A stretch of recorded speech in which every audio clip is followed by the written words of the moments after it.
자, 오늘도 서로 인사 좀 나눕니다. 사랑합니다. 축복합니다. 큰 은혜 받읍시다.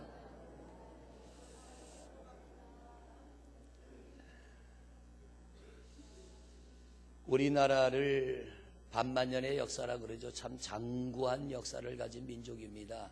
그런데 역사학자들이 말하기를 5천년의 역사 가운데 요즘처럼 이 민족이 평안할 때가 없었고, 지금처럼 이 민족이 잘 살 때가 없었고, 우리 민족이 건국 이래로 가장 평안하며 가장 행복하며 가장 부유한 때를 살고 있다고 말합니다. 저도 그런 것 같아요. 제가 봐도 제가 어릴 때를 기억해 보면 그리 먼 옛날이 아니잖아요. 제가 기억한다 그러면 글쎄요, 한 45년 전쯤, 50년 전쯤 되는 것 같아요. 너댓 살 일은 잘 기억나지 않고요. 우리나라가 50년, 60년 전 6.25 전쟁이 끝났을 때 우리가 입는 옷 중에 그때 제일 좋은 옷은 무슨 옷입니까? 구제품. 외국에서 원조해서 입다가 그들이 보내준 옷. 그게 우리가 입는 옷 중에는 제일 좋은 옷이었습니다. 먹을 게 넉넉지 않으니까 동네에서 밀가루 배급을 나눠주면 줄을 쭉 서서 끝도 없이 줄이 서가지고 그 밀가루 배급 받아 먹던 시절. 저도 초등학교 다닐 때 시골에서 다녔는데 학교에서 우유 배급을 줬잖아요. 이걸 먹어봤어야 알지. 그러니까 그 우유를 배급받아갖고 그냥 손으로 덥석 집어서 얼마나 먹었던지 설사도 쭉쭉 하고. 왜냐하면은 그렇게 지방이 높은 음식을 우리는 자주 먹지 않았잖아요. 고깃국은 명절이 돼야 한 번 먹고, 집들도 방 한 칸에 4식구, 5식구, 많게는 7식구, 8식구 어떻게 그러고 살았나 몰라요. TV가 어쩌다 한 대 있으면 그 집은 그 동네에서 제일 부자입니다. 잘 나오기나 합니까? TV보다 안 나오면 밖에 나가서 안테나 돌려야 돼. 안에서 소리 지르면 됐다 그러면 또 쫓아 들어가 보다 보면 또 이렇게 흐려지고, 그럼 또 나가서 돌리고.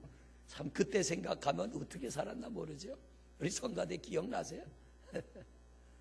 먹는 것도 요즘 부대찌개라는 거, 그거 우리 음식 아니잖아요. 미군들이 먹다 버린 소세지, 그 밀가루 음식들 주워 모아가지고 그거 쓸어서 우리 김치 넣고 끓여 먹던 그야말로 꿀꿀이 죽이, 그게 부대찌개입니다. 그거 먹으려고 그렇게 애썼고, 어쩌다 미군들이 지나가면 기분 및 초콜릿, 영어는 이거 하나는 알아가지고 초콜릿 얻어 먹으려고 쫓아다니던 시대가 있었고요. 껌 하나 생기면은 먹다가 씹다가 버립니까? 벼른박에 붙여놨다가 다음날 또 떼서 먹고, 니 거 내 거 섞여가지고 어느 게 내 건지 모르고, 어떨 땐 동그라미 쳐놓고 이건 내 거, 이건 니 거 이름 적고. 참 그때가 까마득한 옛날 같은데 여러분 5, 60년 밖에 안 됐어요, 그때가. 그런데 이 짧은 시간 안에 이 나라가 이만큼 변했습니다. 요즘 보세요. 방방이 TV 다 있잖아요. 우리 입는 이 옷 그때에 비하면 너무 고급입니다. 옛날에는 진짜 뭘 먹을까를 끼니 때가 되면 걱정했잖아요.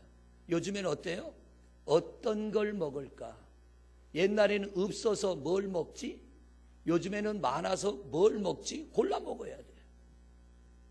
제가 초등학교 다닐 때 동네에 중국집 하는 형이 있었어요. 저보다 3년 선배인데 나는 그 형이 그렇게 부러웠어요. 그 집을 지나가다 짜장 볶는 냄새가 나면요, 한참을 서서 냄새를 맡아. 너무너무 먹고 싶어서. 저 형은 무슨 복이 많아서 중국집 아들로 태어났나. 나도 우리 아버지가 중국집 좀 했었더라면 저 자장면 실컷 먹을 텐데. 1년에 딱 한 번 졸업식 날 먹을 수 있는 자장면. 그것도 내가 졸업을 해야 먹지, 남이 졸업하면 못 먹어요. 그러니까 이게 1년에 한 번이 아니라 초등학교 들어가면 6년에 한 번 먹어. 제 친구 중에 고깃집 하는 친구가 있었어요. 그런데 그때는 냄새도 왜 그렇게 잘 나는지 한 10리는 냄새가 나는 것 같아. 학교 끝나면 그 친구하고 갑니다. 그러면 이 친구가 고기를 듬벙 잘라가지고 냇가에 가서 둘이 앉아서 구워 먹는데요. 고기를 구워 먹어봤어야 알지. 뭉태기로 주먹만하게 잘라가지고 부모님 몰래 잘라오니까 얇게 썰 수도 없잖아요. 그러니까 뭉턱 잘라가지고 그걸 불을 떼서 구우니까 겉은 다 타고 속은 익지도 않고, 다 탄 거 씹어 먹다가 너도 뜯어 먹고 나도 뜯어 먹고, 그러다가 덜 익은 거 나오면 또 놓고 굽고, 그러다 익으면 또 뜯어 먹고. 참 그때 생각하면 어떻게 그런 시절을 살아왔나 싶어요. 요즘에는 그 시절에 자전거보다 자동차가 훨씬 많아요. 요즘에는 방방이 TV 다 있고요. 그때는 또 화장실은 어떻습니까? 동네 공중 화장실이 있어서 아침에 가면 줄을 쫙 서 있어가지고 급한 사람은 난리 나는 거예요. 요즘에는 보통 집안에 화장실이 하나 하면 둘 다 있잖아요. 제 어릴 때 기억은 겨울에 어머님이 제일 기분이 안 좋을 때가 언제냐면 빨래할 때. 솥에다 불을 떼가지고 물을 좀 뜨뜻하게 데핍니다. 그러면 아시 빤다 그러죠. 집에서 대충 빨아가지고 헹구는 건 내과에 가서 해야 돼. 얼음 두드려 깨가지고 고무장갑이나 제대로 있습니까? 맨손으로 그거 헹구다 보면 다 얼어. 헹구다 보면 얼어. 그거 짜지도 못하고 대야에 담아가지고 이고 와서 뻐덕뻐덕 얼은 거 집에다 널어놓으면 녹으면서 방바닥에 물 줄줄 떨어지고. 하여튼 그 시절이 까마득한 몇백 년 전이 아니고요, 5, 60년 전이에요. 그런데 5, 60년 전에 그랬던 우리가 꼭지만 틀면 물 나오지요. 그것도 뜨신물 찬물 번갈아 나오지요. 세탁기에 빨래가 돌리는데 한 숟가락 집어넣고 스위치만 딱 눌리면 요즘엔 다 말라서 나오는 것도 있잖아요. 얼마나 살기 좋습니까? 이 시대를 사는 것을 감사하시기를 바랍니다. 저는 그때 이런 날이 올 줄은 꿈도 못 꿨어요. 이런 날이 올 줄은 꿈도 못 꿨는데 이 날이 왔어요. 어릴 때 세발 자전거 한번 타는 게 소원이라고 그랬는데 이제는 저도 안 타요. 요즘 세발 자전거 타는 애들이 있습니까? 하나도 없어요. 요즘은 뭐하고 노나 몰라. 요즘에는 자전거보다 자동차가 많으니까. 이 귀한 은혜와 복이 어디서 왔을까? 이 땅에 복음이 전해지고 우리의 방향이 틀어졌을 때, 하나님을 모르고 우상과 미신을 섬기며 살아갈 때는 가난과 싸웠고 질병과 싸웠고 뭘 먹을까를 걱정했고 어떻게 살아갈까를 걱정했는데, 오늘날의 이 민족을 하나님이 이렇게 축복하셔서, 저 중국이 우리보다 잘 살던 나라 아닙니까? 중국 시골을 가보세요. 우리가 타다가 파는 중고차 티코, 거기선 영업용 자동차로 씁니다. 택시가 돼가지고 돌아다녀요. 우리가 입던 옷, 저도 중국 선교를 가면 옷을 벗어주고 옵니다. 몇 년 전에 갔더니 그 목사님이 그래요. 목사님 양복 놔주고 가면 안 되냐고. 그거 어떻게 다 벗어주고 왔어요. 양복 다 벗어주고 베트남을 갔다가는 양발까지, 베트남은 그때 열 몇 명이 갔는데요, 한국어로 된 성경 찬송까지 다 주고 그야말로 속옷만 가지고 빈 가방 들고 왔어요. 그들을 보니까 긍휼한 마음이 드는 거예요. 우리보다 잘 살았던 그들 아닙니까? 태국도 우리보다 잘 살고 필리핀도 우리보다 잘 살고 중국도 우리보다 잘 살고. 그런데 이 나라가 이 짧은 시간 안에 이런 엄청난 변화를 이룰 줄은 아무도 몰랐던 거예요. 그러나 하나님은 알고 계신 겁니다. 중요한 건 뭡니까? 이 풍요로움 속에 우리가 하나님과 화목해야 되는데, 이 은혜를 베풀어 주신 하나님과 더 화목해야 되는데, 하나님과의 화목 속에서 이 은혜가 주어졌는데 하나님과 더 화목하지 못한다는 거예요. 오늘 성경은 말합니다. 하나님과 화목하면 복이 내게 임하리라. 우리는 그냥 복만 받으려고 하는 사람이 아니라 어떻게 하면 우리에게 복이 오는가. 예전에는 제사 지내는데 온 정성 다 기울였잖아요. 이제 명절이 다가옵니다. 집집마다 제사 음식 차리느라고 명절이 되면 며칠 전부터 굽고 지지고 볶고 해서 제사상 차리느라고 밤 12시만 되면 제사 드리던 게 요즘에는 날라리 제사요. 드리고 싶은데 드려. 한 달에 3번 4번 제사 드리면 몰아가지고 한 날 다 드려. 귀신들 다 굶어 죽었답니다. 그래서 복을 받으면 계속 그 일을 해야 될 텐데, 하나님을 모를 때는 그게 복인 줄 알았어요. 하나님을 모를 때는 그렇게 살아야 되는 줄 알았어요.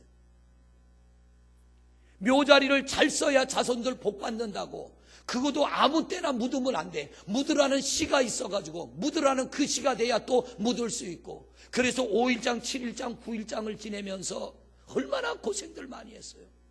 요즘에는 3일만 딱 되면 갔다가 다 화장해요.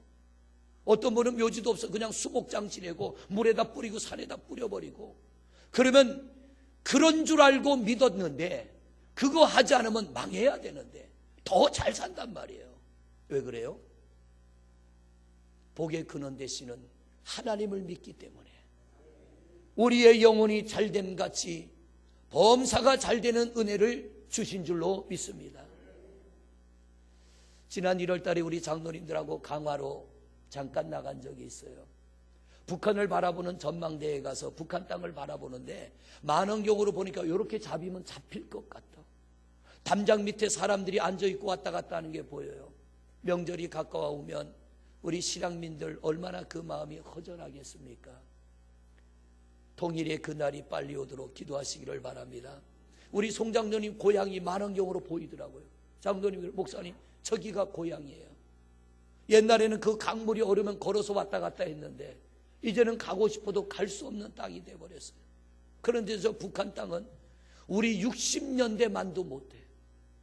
우리나라 50년, 60년 전도 못하게 그들은 가난 속에 살아요. 왜냐하면 그 땅에서 하나님을 몰아내버렸어요.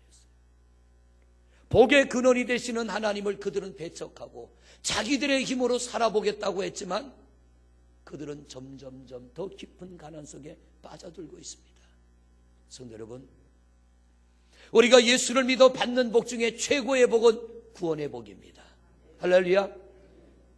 두 번째 복이 뭐냐면 이 땅에 구원받은 백성들이 누리는 육신의 축복인 줄로 믿습니다.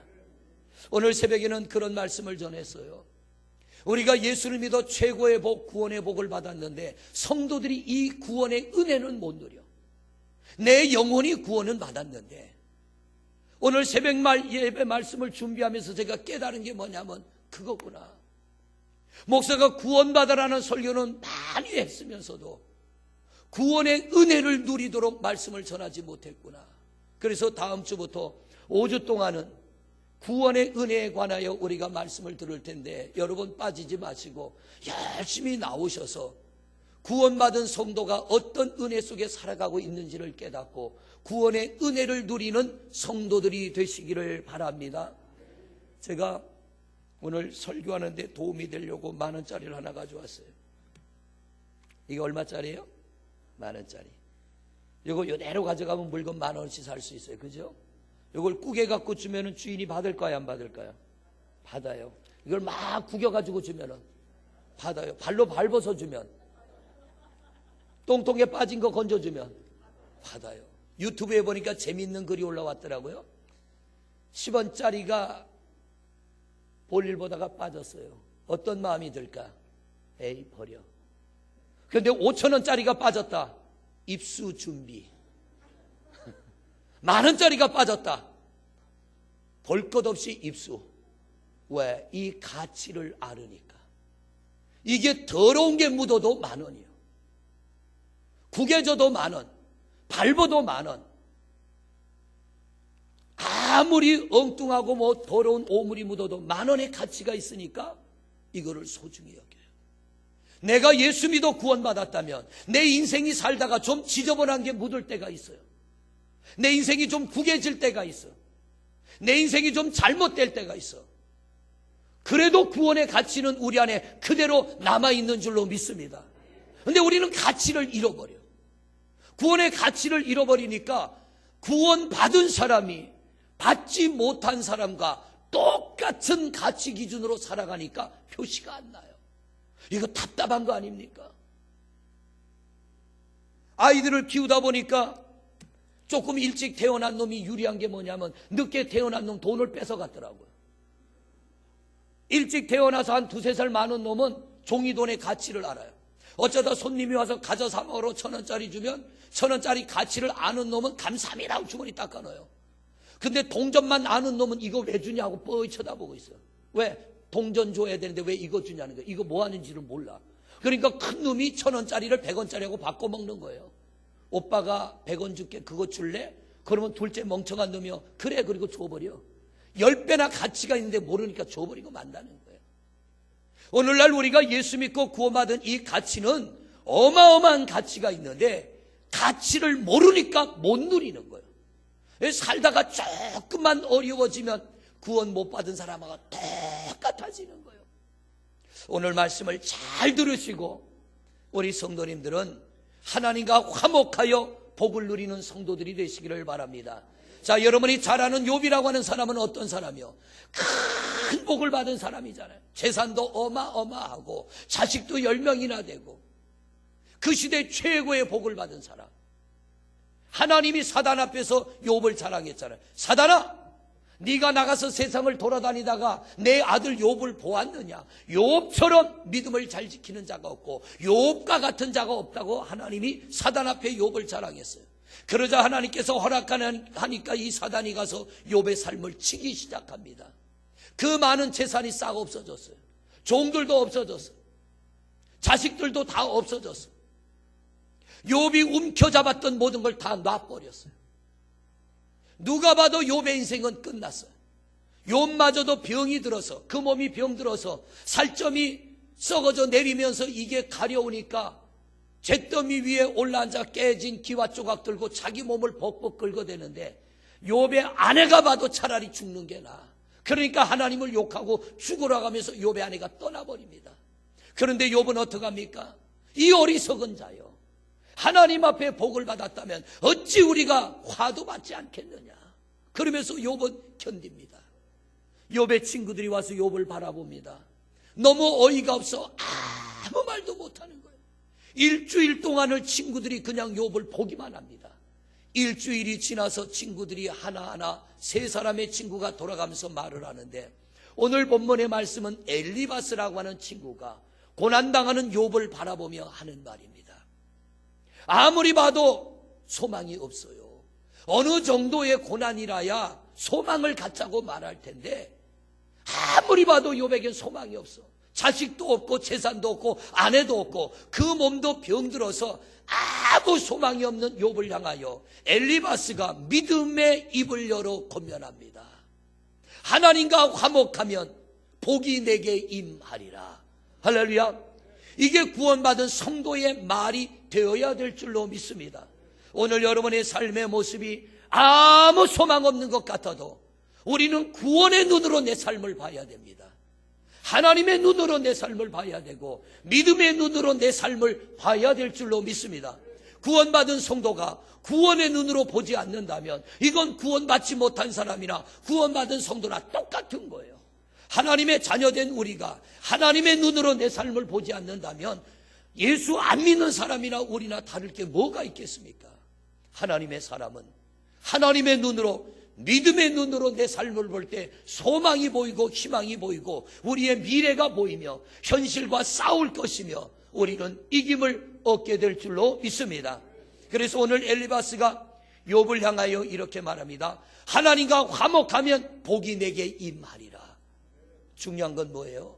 어떻게 하면 하나님과 화목하냐는 거죠. 우리의 초점이 복에다 맞추지 말고요. 어떻게 하면 하나님과 화목하느냐에 초점을 맞추고 여러분 하나님과 화목하면 복은 뒤를 따라오게 될 줄로 믿습니다. 그런데 복만 바라보고 화목에 초점을 맞추지 않으면 우리는 뜬구름 잡다 마는 거예요. 우리에게 원하는 그날은 오지 않습니다. 그래서 오늘 성경은 우리에게 화목의 길이 뭔지를 가르쳐 주는 거예요. 자, 말씀을 보십니다. 22절입니다. 시작. 청하건대 너는 하나님의 입에서 교훈을 받고 하나님의 말씀을 내 마음에 두라.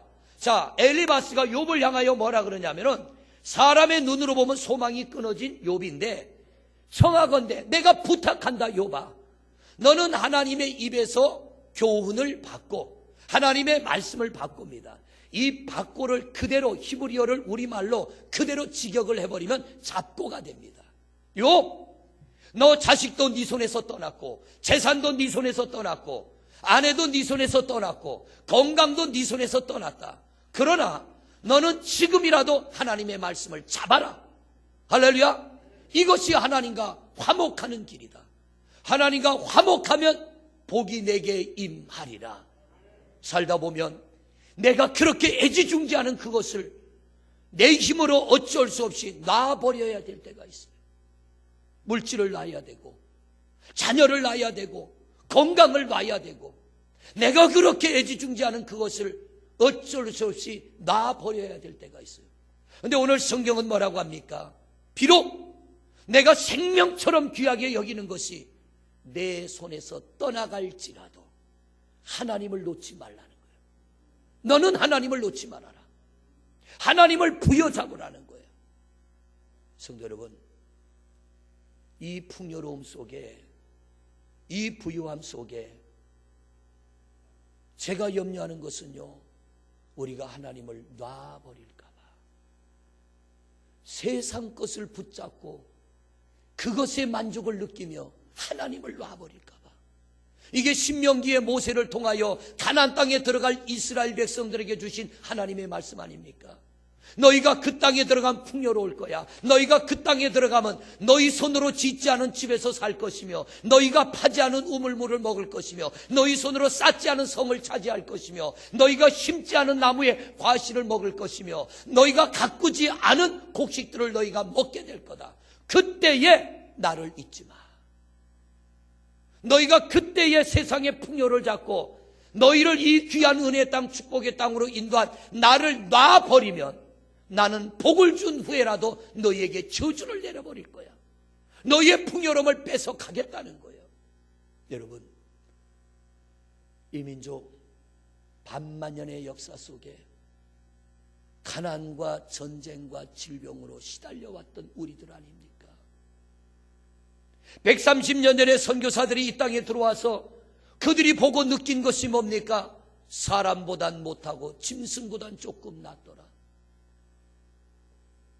100년도 필요 없어요. 50년, 60년 전에 이 인천 사진 한번 보세요. 여기 연세 많으신 분들, 이제 70, 80 되신 분들, 60 되신 분들, 50년, 60년 전에 우리가 살던 그때를 생각해 보세요. 그때와 지금은 비교할 수 없고요. 그때 이런 날이 올 줄 알았습니까? 어디 휴대폰을 들고 얼굴을 보며 전화할 줄 알았습니까? 저도 가끔은 미국에 있는 아들하고 전화를 하는데 전화요금도 안 나가요. 요즘 탱고라는 걸 쓰면 공짜로 전화합니다. 이런 시대가 올 줄 누가 알았냐 말이에요. 우리가 하나님을 움켜잡을 때 전쟁으로 인하여 다 잃어버린 잿더미 위에 하나님이 이 민족을 이렇게 축복해 주셨어요. 우리 믿음의 선배들이 주위에 떨며 울며 기도할 때 하나님께서 이 민족에게 이런 복을 내려주셨는데, 오늘날 우리의 관점은 세상에 집중되어 있다는 거예요. 오늘 우리의 관심은 세상에 있다는 거예요. 성도 여러분, 오늘 성경은 말합니다. 하나님과 화목하는 길이 뭐냐? 말씀을 움켜 잡으라는 거예요. 내가 아끼는 것을 놓쳐버렸습니까? 생명처럼 귀한 건 놓쳐버렸습니까? 괜찮아요. 누가 봐도 욥은 끝난 인생이요. 이제 욥에게 주어지는 건 죽음밖에 없어요. 그런데 엘리바스는 말합니다. 아니야. 네가 이제라도 하나님과 화목하면 하나님은 너에게 복을 주실 거야. 오늘 이 말씀을 여러분의 말씀으로 받으시기를 바랍니다. 이제라도 우리가 하나님과 화목하면 하나님이 우리에게 복을 내려주실 줄로 믿습니다. 그게 영적인 것이든 육적인 것이든 그 어떤 것으로도 하나님은 우리를 채우시며 축복하여 주실 줄로 믿습니다. 내가 결정하는 게 아니에요. 하나님의 자녀가 된 이상 여러분의 미래는 여러분이 결정하는 게 아니라 하나님이 결정하시는 겁니다. 우리가 그분과 화목하면 내가 상상도 못한 일들, 저도 어릴 때 상상도 못했던 일들이 지금 현실 속에 이루어지고 우리는 이걸 누리고 살잖아요. 앞으로 50년, 60년 뒤에는 또 어떤 게 이루어질지 몰라요. 우리 상상도 못하고 사는 거예요. 우리 성도님들, 오늘 말씀처럼 첫째, 하나님과 화목의 길은 내가 하나님의 말씀을 부여잡는 것입니다. 여러분의 믿음의 손을 내밀어 하나님의 말씀을 부여잡고 살아가는 성도들이 되시기를 바랍니다. 두 번째로 23절입니다. 23절 같이 읽어봅니다. 시작.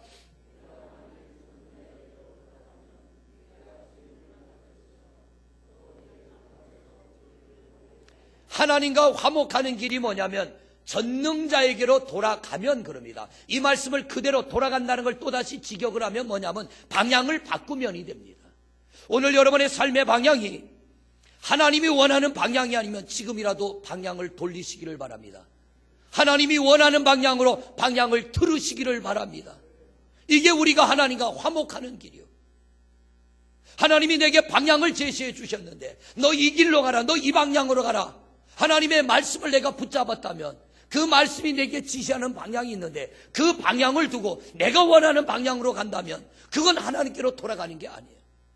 우리에게 하나님이 원하는 그날은 오지 않을 것입니다. 내가 기대하는 그날은 오지 않을 것입니다. 저 북한이 우리나라의 예루살렘이라고 그랬잖아요. 평양이 한국의 예루살렘이라고 했어요. 복음은 거기서 이리로 내려왔어요. 원산을 거쳐서 평양을 거쳐서 복음이 이리로 내려왔어요. 그런데 저쪽에 복음의 문을 닫아버렸어요.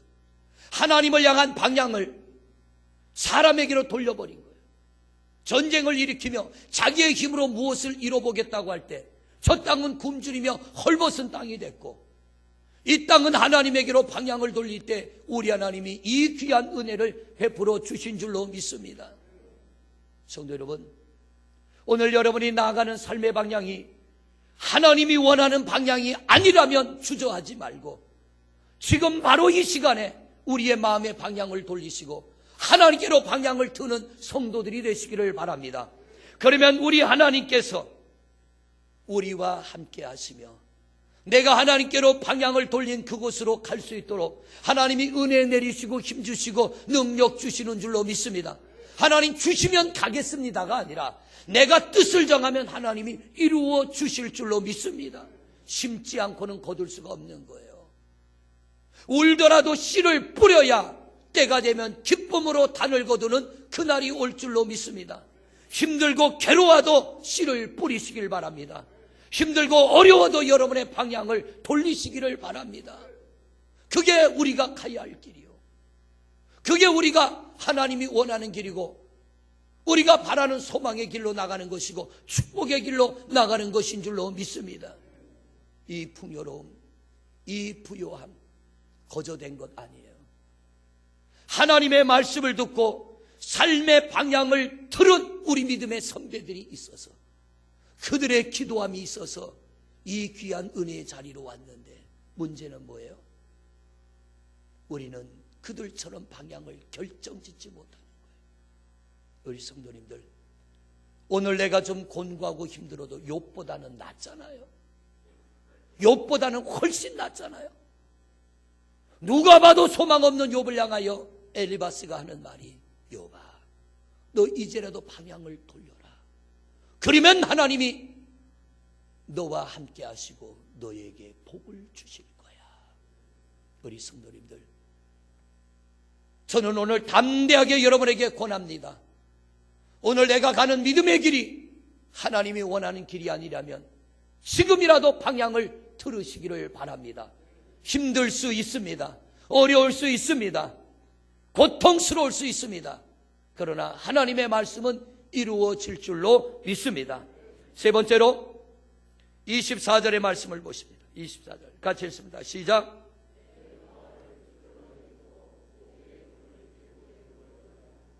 할렐루야. 내 보화를 티끌로 여기고 오빌의 금을 계곡의 돌로 여기라. 그 다음에 해야 될 일이 뭐예요? 25절입니다. 시작. 그리하면 전능자가 내 보화가 되시며 내게 고귀한 은이 되시리니. 자, 금은 보화가 나의 보화가 아니라 그걸 그러면 버리라는 얘기는 아니에요. 금은 보화 내다 버리라가 아니라 내게 있는 그 어떤 소중한 것들 중에 하나님을 더 소중히 여기라는 거예요. 예수 믿는 사람은 금은 보화 다 내버리라는 얘기 아니에요. 그것이 우리에게 소중하지만 그것보다 더 소중한 하나님을 보화로 여기라는 거예요. 오늘 여러분에게 있어서 가장 소중한 게 뭡니까? 우리는 질그릇에 보화를 담았어요. 우리는 흙과 같은 존재. 오늘 죽는다면 우리는 한 줌의 재로 돌아갑니다. 한 줌의 흙으로 돌아가요. 그런데 하나님을 나의 보화로 여길 때 이 육신이 재로 돌아가고 흙으로 돌아갈지라도 우리의 영혼은 영원한 하나님 나라로 갈 것이며, 언젠가 주님이 이 땅에 다시 오셔서 천사장의 나팔 소리가 들려질 때 무덤 속에 잠자는 자가 다시 일어나 하나님 예수님을 영접하리라 하였으니, 우리의 몸이 흔적 없이 사라져도 무에서 유를 창조하는 하나님의 말씀대로 이루어질 줄로 믿습니다. 가장 귀한 보화가 뭐냐는 거예요. 오늘 여러분이 가장 귀하게 여기는 게 뭡니까? 하나님을, 우리가 가진 이 믿음을 가장 소중히 여기는 성도들이 되시기를 바랍니다. 이것 때문에 믿음 잃어버리지 말자는 거예요. 이것 때문에 신앙생활 약해지지 말자는 거예요. 우리 하나님이, 우리의 믿음이 여러분에게 있어서 가장 소중한 보화가 되는 것이 하나님과 내가 화목하는 길이에요. 자, 그러면 내가 이렇게 하여 하나님과의 화목이 이루어질 때 하나님이 우리에게 주시는 은혜가 있습니다. 자, 27절을 보십니다. 27절 시작. 너는 그에게 기도하겠고, 아멘. 하나님과 화목되어진 가운데 우리가 기도할 때 이루어지는 건 뭡니까? 하나님이 우리의 기도를 들으시는 거예요.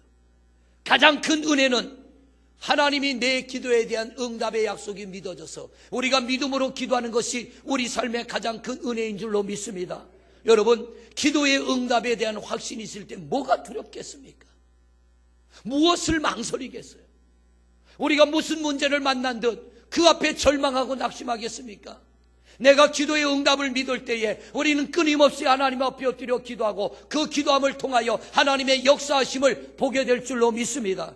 우리 하나님과 화목하여 기도의 응답을 이루시기를 바랍니다. 응답에 대한 확신을 가지시기를 바랍니다. 그리고 하나님 앞에 기도하면 내 소원을, 하나님이 우리의 소원을 갚아주실 줄로 믿습니다. 내 마음의 소원을 하나님이 이루어 주실 줄로 믿습니다. 화목할 때 이루어지는 거예요. 하나님과 내가 등을 지고 이루어질 말씀이 아니라 그분과 화목할 때 이루어지는 말씀인 줄로 믿습니다. 또 한 말씀을 봅니다. 28절을 보십니다. 28절 시작. 내가 무엇을 결정하면 이루어질 것이요 내 길에 빛이 비치리라. 아멘. 하나님과 화목한 우리가 무언가를 결정하고 결단하고 나갈 때 하나님이 그걸 이루어 주셔요. 하나님께서 요셉에게 꿈을 주시고 요셉의 꿈을 향하여 나가기로 결심하고 결단하고 갈 때 하나님이 그 삶의 빛이 되시사 모든 어둠을 물리치고 이기게 하시며 그가 결정하고 결단한 것을 하나님이 현실로 이루어 주신 줄로 믿습니다. 꿈을 가지십시오. 믿음을 가지십시오. 소망을 가지십시오. 내가 가진 게 없어도 내가 그 꿈과 소망을 이룰 수 있는 것은 하나님께서 내가 결정하면 그것을 이루어 주신다고 하니까 우리가 믿음을 가지고 나가면 그날이 여러분에게 올 줄로 믿습니다. 꿈이 없는 사람은 믿음이 없는 사람이요, 믿음이 있는 사람은 꿈을 꾸는 것이고 믿음이 있는 사람은 그 꿈을 버리지 않는 줄로 믿습니다. 더 중요한 말씀이 있어요. 29절 말씀을 보세요. 29절 시작. 사람들이 너를 낮추거든 너는 교만했노라고 말하라. 할렐루야. 잘 들으세요. 우리는 이미 구원받은 사람이요, 하나님의 자녀로 택함받은 사람이요. 그런데 우리가 살다가 누가 나를 좀 업신여기하고 누가 나를 좀 무시하고 누가 나를 좀 힘들게 하면 우리는 어떻게 해요? 제일 먼저 하는 말이 뭐요? 교회 안 가. 왜 그럴까? 구원의 가치를 몰라서. 구원의 가치를 몰라서.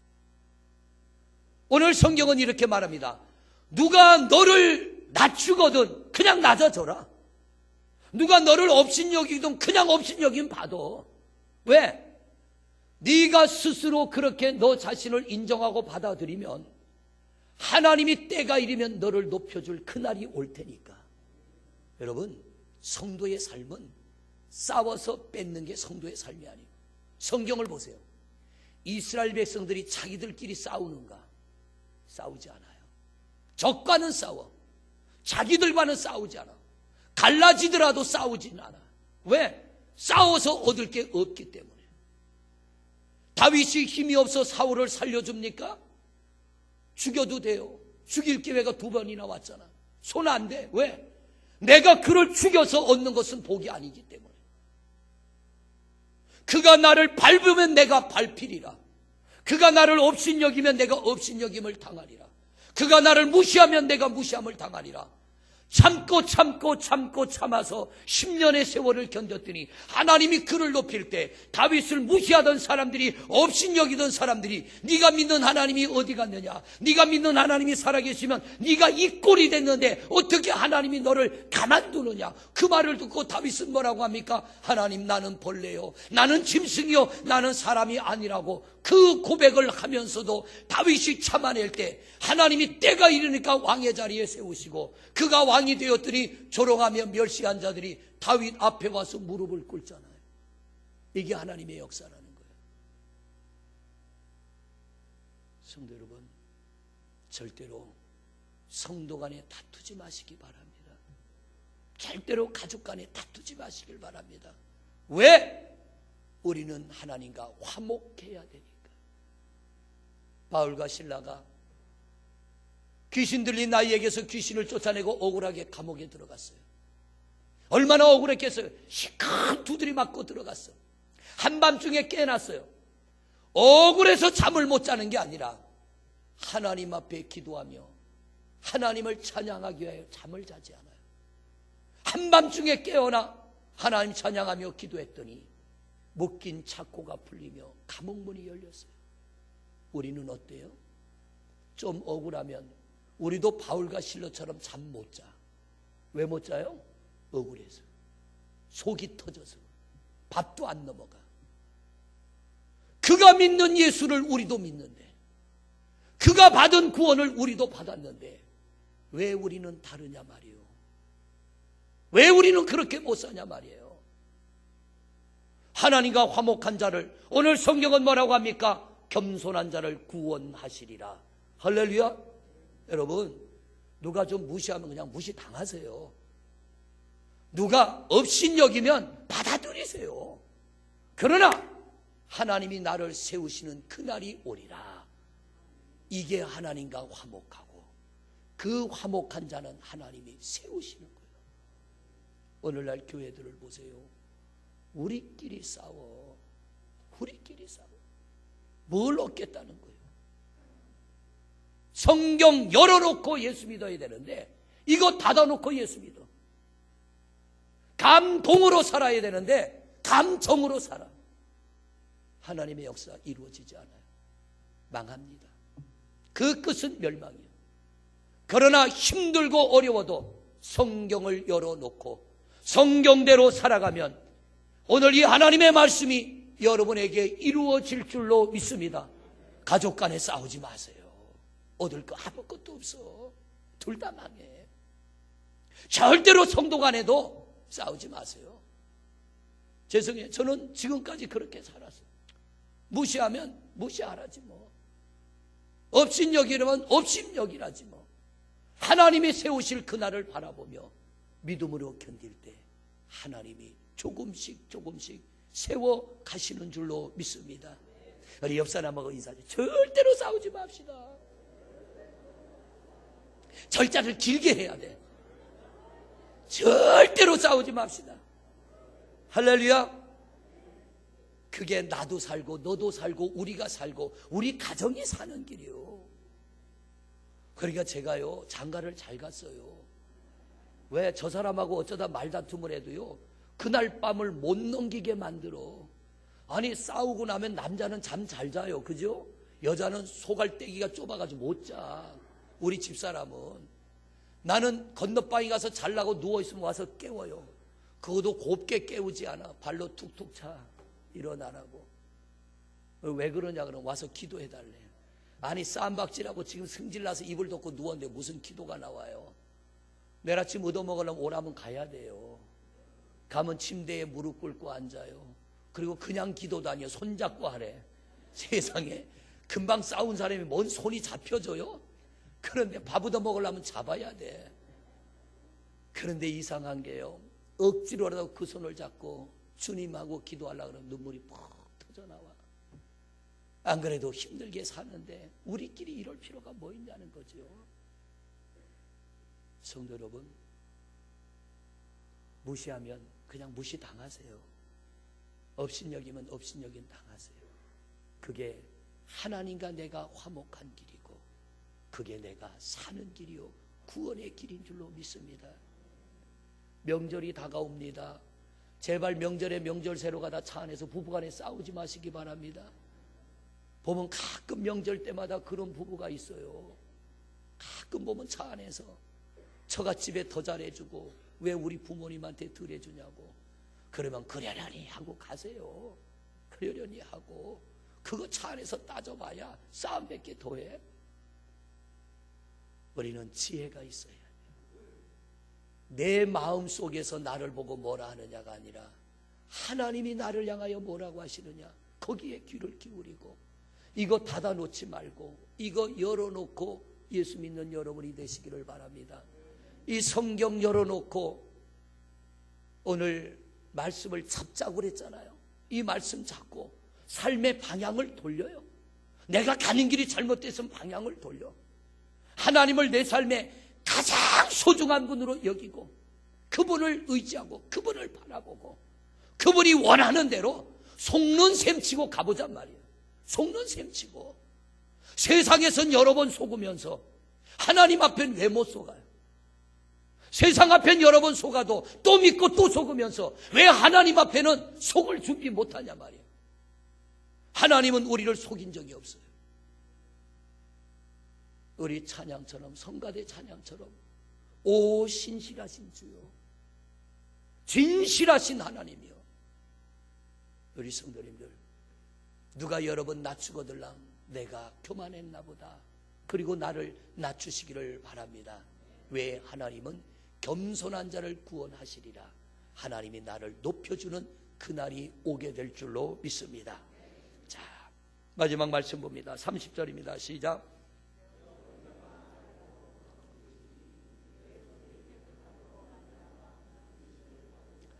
구원과 건짐은 다른 거예요. 구원은 영혼의 구원을 말하잖아요. 육신도 구원해줘요. 그런데 건짐은 뭡니까? 내가 빠져나올 수 없는 수렁에서 하나님이 내 손을 잡아 나를 빠져나오게 하신다. 지난 주간 부흥회를 갔습니다. 부흥회 갈 때는 몇 명이나 모입니까? 물어보지도 않고 가요. 가보니까 전날 저녁에 딱 올라서니까 한숨이 푹 나와요. 죄송해요. 젊은 사람은 눈에 보이도 않아. 연세 드신 분들만 다 앉아 계시는데, 야, 어떻게 설교를 해야 될지 모르겠더라. 어떻게 말씀을 풀어가야 될지. 왜? 이분들이 알아들을 수 있을까? 이분들이 얼마나 하나님 말씀을 이해를 할까? 그런데 왔으니까 해야죠. 왔으니까 말씀 전하고 은혜 끼쳐야죠. 하루가 지나고 이틀이 지나는데 이분들의 눈빛이 달라져요. 조금씩 조금씩 변하게 되는 거예요. 그런데 그분들이 은혜를 받으면서 하는 고백이 있습니다.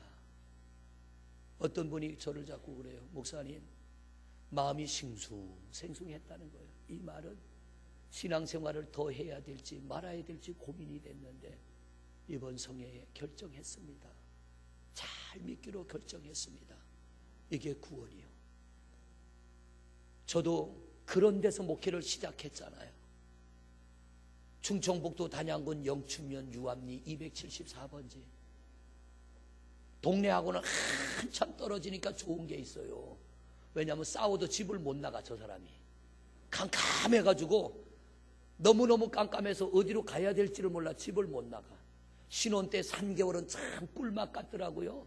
3개월 딱 지나고 나니까 어둠이 찾아오기 시작하대요. 그 어둠을 이기고 나니까 지금은 또 빛이 찾아왔어요. 이 과정을 잘 이겨내야 돼. 오늘 성경은 말합니다. 내 손이 깨끗함으로 말미암아 건짐을 받으리라. 성도 여러분, 하나님은 여러분을 건져주시기를 원해요. 어둠 속에서 예배를 인도하러 가는데 숙소와 예배 드리는 교회가 15km, 15km, 왕복 30km예요. 하루에 3번씩 왔다 갔다 하는데 시골 교회라 강사도 말만 강사지 픽업해주는 사람도 없고, 집회 나가면 저는 한 끼밖에 안 먹거든요. 그러니까 아침 점심 금식하는 줄 알고 과일 한 쪽 안 주고 우유 하나 안 주더라고요. 왜냐하면 밥 먹다 시간 다 가니까. 근데 저녁 시간에 그 교회 목사님이 왔어요. 목사님 뭐 하세요? 컵라면 먹다 들켰어. 이거 목사님 금식이 아니네요. 이 사람은 금식하고 어떻게 부흥회를 해? 그러니까 그날 저녁에 과일도 사오고 하더라고요. 상관없어요. 내가 간 건 대접받으러 간 게 아니라 섬기러 갔기 때문에 그냥 한 끼만 먹고 열심히 하는 거예요. 성도 여러분, 저도 그런 때가 있었는데 하나님이 건져 주셔서 나는 이 광역시에 사는 게 얼마나 감사한지 몰라요. 새벽에 예배를 인도하라는데 깜깜한 거 있죠. 아무것도 안 보여. 저녁에 예배 끝나고 오는데 역시 깜깜한 게 아무것도 안 보여. 근데 하나님이 주시는 은혜가 있어요. 너도 이런 날이 있었잖아. 너도 이런 데 살았잖아. 여러분, 주만 바라보고 나갔더니 점점 귀한 은혜의 길로 이끌어 주시는 줄로 믿습니다. 말씀 마무리합니다. 여러분, 하나님과 화목하십시오. 말씀을 붙잡으시길 바랍니다. 오늘 내 방향이 잘못됐다면 듣고 마는 말씀이 아니라 하나님의 말씀을 듣고 방향을 돌리세요. 하나님을 내 삶의 가장 소중한 보화로 여기시기를 바랍니다. 그러면 하나님이 내 기도를 들어 응답하시고 내 소원을 이루시고 내가 정한 뜻을 이루게 하여 주시고 구원의 은혜를 베푸시며 나를 건져 주실 줄로 믿습니다. 이 은혜와 복이 여러분 모두에게 임하시기를 주님의 이름으로 축원을 드립니다. 할렐루야. 우리 잠시 통성으로 기도하겠습니다. 할렐루야. 여호와 우리 아버지 하나님, 오늘도 저희들이 귀한 자리에서 하나님을 예배하며 하나님, 우리가 여호와 하나님과 화목한 자가 되기를 원하여 오늘도 말씀을 주셨으니 사랑하는 성도들, 우리 하나님과 화목하는 성도들이 되게 하옵소서. 하나님과 화목하는 길은 하나님의 말씀을 부여잡고 사는 것입니다. 우리의 방향을 하나님께로 돌리는 것입니다. 하나님을 내 삶의 가장 소중한 분으로 여기는 것입니다. 그러면 하나님이 우리의 기도를 들어 응답하시고 우리의 소원을 이루시고 우리가 정한 뜻이 이루어지도록 역사하여 주시고 구원하여 주시고 건져 주시는 줄로 믿습니다. 하나님이여, 내 삶을 놓고 염려하며 근심하며 걱정하기보다는 오늘 내가 과연 하나님과 화목하고 있는가, 내가 하나님을 붙잡고 있는가, 내 삶의 방향이 바로 결정되고 나가고 있는가를 돌아보게 하여 주옵시고 하나님과 화목함으로 모든 어둠이 떠나며 모든 고난과 염려 근심이 떠나며 참된 하나님의 평안이 임하는 우리 성도들의 삶이 되게 하여 주시옵소서. 예수 그리스도 이름으로 기도드립니다. 아멘. 하나님, 우리 하나님과 화목하여 복을 누리는 성도들이 되기를 원합니다. 하나님과 화목이 우리의 복인 줄로 믿습니다. 소망이 끊어진 욥을 향하여 엘리바스가 말합니다. 네가 하나님과 화목하면 복이 임하리라. 욥이 하나님의 말씀을 부여잡고 하나님과 화목할 때 욥이 갑절로 회복을 이룬 줄로 믿습니다. 하나님과 화목의 길은 말씀을 붙잡는 것인 줄로 믿습니다. 하나님, 우리의 인생의 방향을 하나님께로 돌려야 되는 줄로 믿습니다. 우리 하나님과 화목하는 길은 하나님을 내가 가장 소중히 여기는 줄로 믿습니다. 그리하면 우리의 기도가 응답을 이룰 것이요, 하나님 우리의 소원이 이루어질 것이며 우리의 뜻이 이루어질 것이며 우리가 구원함을 받을 것이며 하나님이 우리를 건져 주시는 줄로 믿습니다. 우리 성도들, 하나님과 화목하여 이 은혜로 충만케 하옵소서. 예수 그리스도 이름으로 기도드립니다. 아멘. 다 일어나십니다.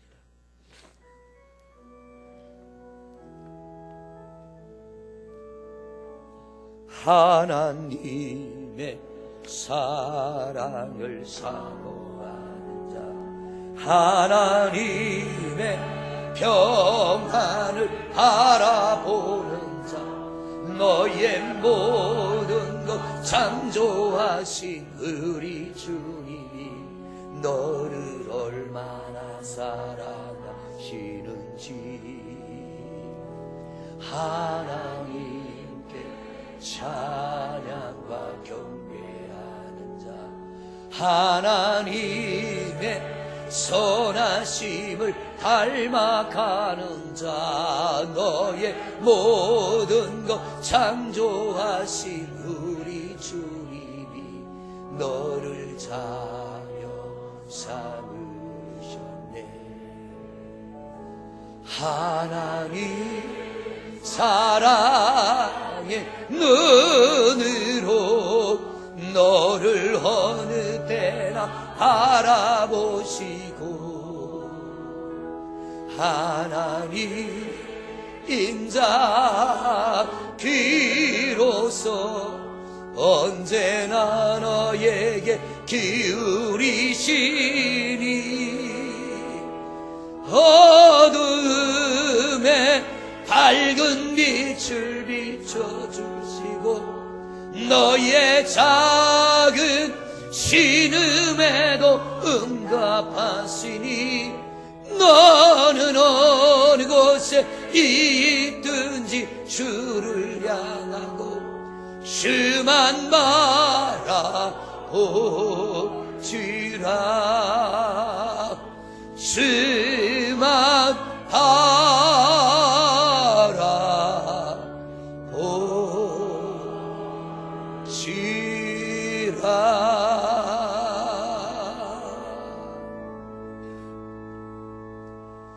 이제는 우리를 죄악에서 구원하여 주신 우리 주 예수 그리스도의 은혜와 하나님 아버지의 무한하신 사랑하심과 성부, 성자, 성령 하나님의 교통하심과 역사하심이 하나님과 화목함을 이루어 복을 누리고자 다짐하고 돌아서는 성도들 위해 하나님의 복주심이 이제로부터 영원토록 함께 하시옵기를 간절히 축원하옵나이다. 아멘.